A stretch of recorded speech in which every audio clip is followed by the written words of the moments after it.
What is the nature of our contemporary condition, and how can we best come to terms with it? Society, as we see it, is clouded by vectors of power which drive the majority of the populace to serve the system. The system is just the social network that is governed by what Jean-Francois Lyotard referred to as the decision makers. They have one goal: to optimize the performance of the system, to make it efficient. This means bending individuals so that they serve the system, not the other way around. The result of this is terror. This terror of losing your spot in the system if you are not efficient enough. The terror of being eliminated from the game. Adapt your aspirations to our ends or else. This is a repressed terror.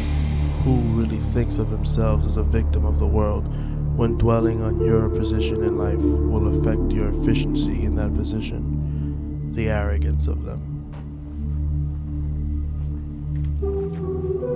You accept, consciously or unconsciously, willing or unwillingly, this attitude of efficiency.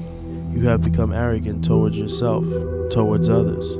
Insofar as you are living inauthentically, you've adapted your attitude of Heidegger's they. You aspire to be a part of the identity that emerges from our being with one another, the they identity.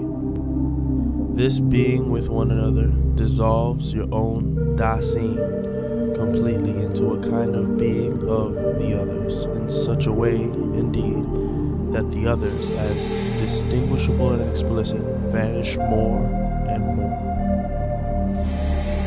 In this inconspicuousness and unascertainability, the real dictatorship of the they is unfolding. We take pleasure and enjoy ourselves as they take pleasure. We read, see, and judge about literature as and are they see and judge. Likewise, we shrink back from the great mass as they shrink back, and we find shocking what they find shocking. The they, which is nothing definite, and which all are, though not as the sum, prescribes the kind of being of everydayness. And what is they? Is it the norms we are mostly unaware of that comprise our identities? We don't usually sense them until we feel their breach. And when these norms are stripped away, you, Dasein, recoils into that theyness, tries to conform, but you have been exposed. The anxiety has been revealed, and people flee. They flee that anxiety and try to escape back into theyness, and that is how people are impeded from self-knowledge and the knowledge of others. Institutional systems have a horror of differences because of their internalized conception of efficiency. Lyotard suggests that in social and economic systems, unlike nature, differences itself become a primary criterion for elimination. This is why there is so much terror, for anyone can feel they are on the brink of being selected for termination. What we flee, however, is not something that is in the world, but the confrontation with our own anxiety, which is a confrontation with ourselves. This anxiety, this angst, in his response to our thrownness, the fact that we find ourselves in the world, or as Heidegger says,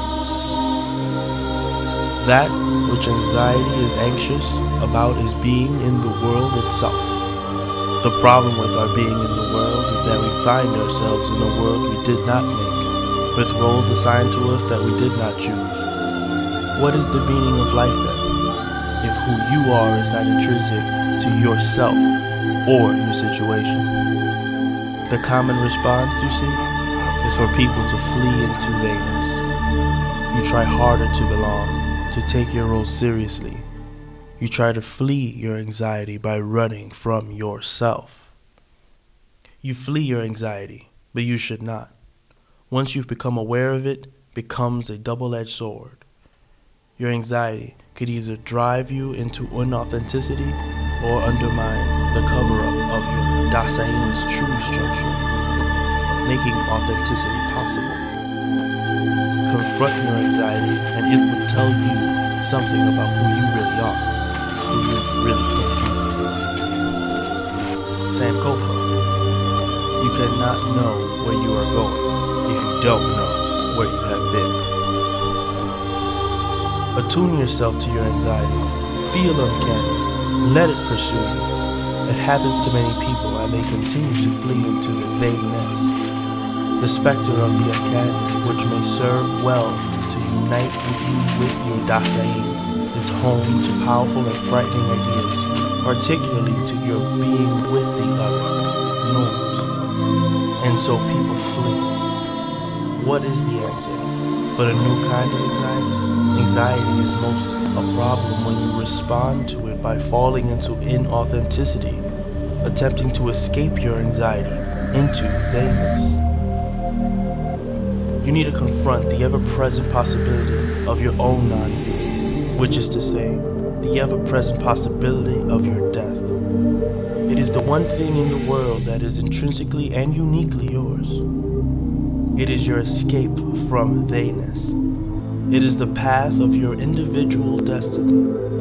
Confront it, and you will see your life as a whole.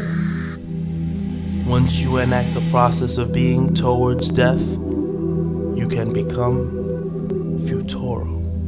Only an entity which, in its being, is essentially futural, so that it is free from its death and can let itself be thrown back upon its factical there by shattering itself against death. That is to say, only an entity which, as futural, is equipped primordially in the process of having seen, can, by handing down itself to the possibility it has inherited, take over its own thrownness and be in the moment of vision for its time. Only authentic temporality, which is at the same time finite, makes possible something like fate. That is to say, authentic historicality. Go into the future and imagine the implications of your death to your life, and then return to the past, transformed by your confrontation with death. It will shatter the arrogance, the false and constructed self-importance you seek in your aspirations to be a they.